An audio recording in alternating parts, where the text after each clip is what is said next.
नेपाली सेना राष्ट्रको सार्वभौमिकता, भौगोलिक अखण्डता तथा राष्ट्रिय एकताको संरक्षणमा सदैव समर्पित संस्था हो। गौरवमय इतिहास भएको नेपाली सेनाले संविधान एवं कानुन प्रदत्त दायित्वहरू निर्वाह गर्ने क्रममा राष्ट्रिय सुरक्षा, प्रतिरक्षा, विपद व्यवस्थापन, विकास निर्माण, वन तथा पर्यावरण संरक्षण, धार्मिक तथा सांस्कृतिक सम्पदाको संरक्षण, पर्यटन प्रवर्धन, खेलकुद विकास, विश्व शान्ति स्थापनार्थ विभिन्न कार्यहरू तथा सामाजिक सेवासँग जोडिएका विभिन्न जनहितका कार्यहरू पूर्ण जिम्मेवारी र कुशलतापूर्वक सम्पादन गर्दै जनताको सुख दुःखका साथ थप मजबुत बनाउने उद्देश्यका साथ नेपाली सेनाले देशका विभिन्न स्थानका स्थानीय आवश्यकताको आधारमा शीघ्र प्रभावी आयोजनाहरू क्विक इम्प्याक्ट प्रोजेक्ट सञ्चालन गर्दै आएको छ।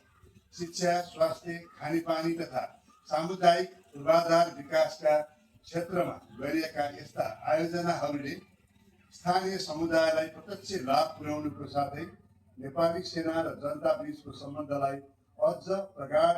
आत्मीयता बनाउनुको साथै संस्थाको जनउत्तरदायी चरित्रलाई थप प्रगाढ बनाएको छ।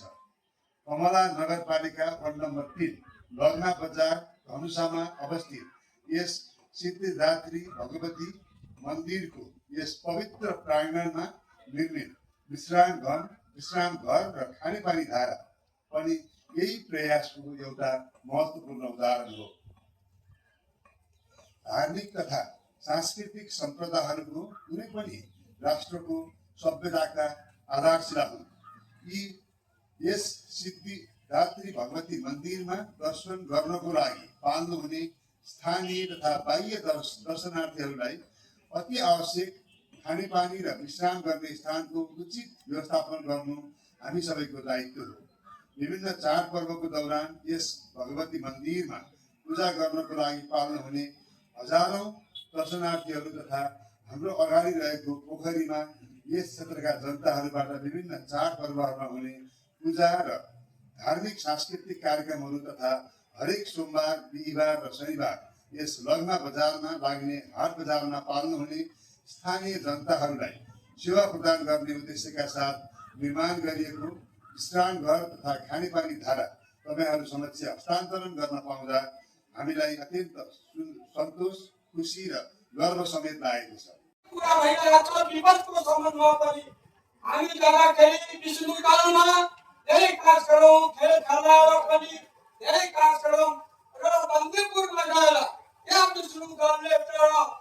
पूर्व पितृपट्टि गएर त्यो प्यारेड गरेर देखायो हाम्रो विपदबाट कसरी जोगाउने भनेर धेरै कामहरू हामी उहाँहरू गर्नुभएको छ। अहिले पनि कसरी जोगिने हामी नगरपालिकाबाट यो सशस्त्र बल हाम्रो दुवैको प्राङ्गणमा उहाँको